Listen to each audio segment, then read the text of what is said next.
That faith in witchcraft is not easily abandoned is indicated by the fact that in England it continued to exercise an influence over a vast number of people for 1,200 years after the introduction of Christianity.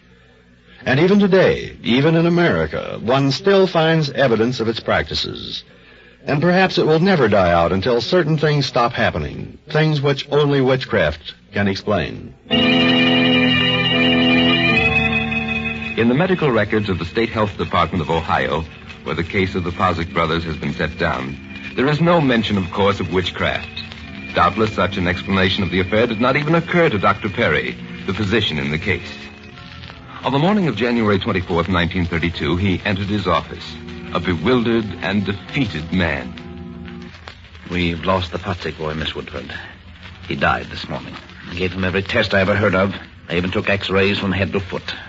There's nothing wrong. The boy was in perfect health, and yet he died. At least they still have their two other sons. But the thought of Stanley Posick's death continued to haunt him. And 2 days later, he made a trip out to the Posick farm to explain to the boy's parents why he had failed. Doctor, you have come. How did you know? How did I know what? My second son, Raymond, he woke up this morning, sick, almost the way Stanley acted before he died. On January 31st, exactly 1 week after the passing of his brother Stanley, the boy Raymond, age 9, was dead.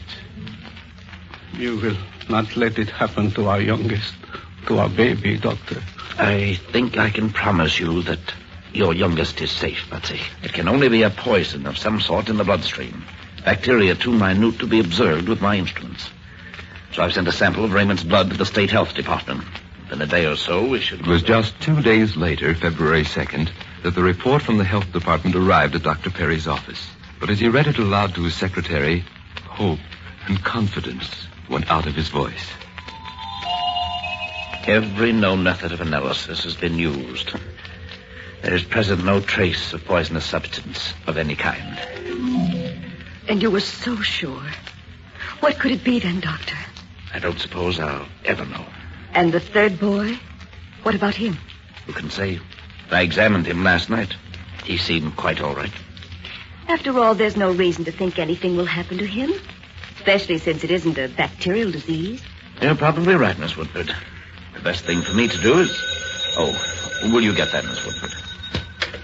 Dr. Perry's office? Is the doctor in? Yes, 1 moment, please. Never mind. I don't want to talk to him. This is Posick. Just tell him that my youngest son died during his sleep last night. And so the Posicks were childless. And neither they, nor the doctor, nor anyone else has ever learned what it was that killed their 3 sons.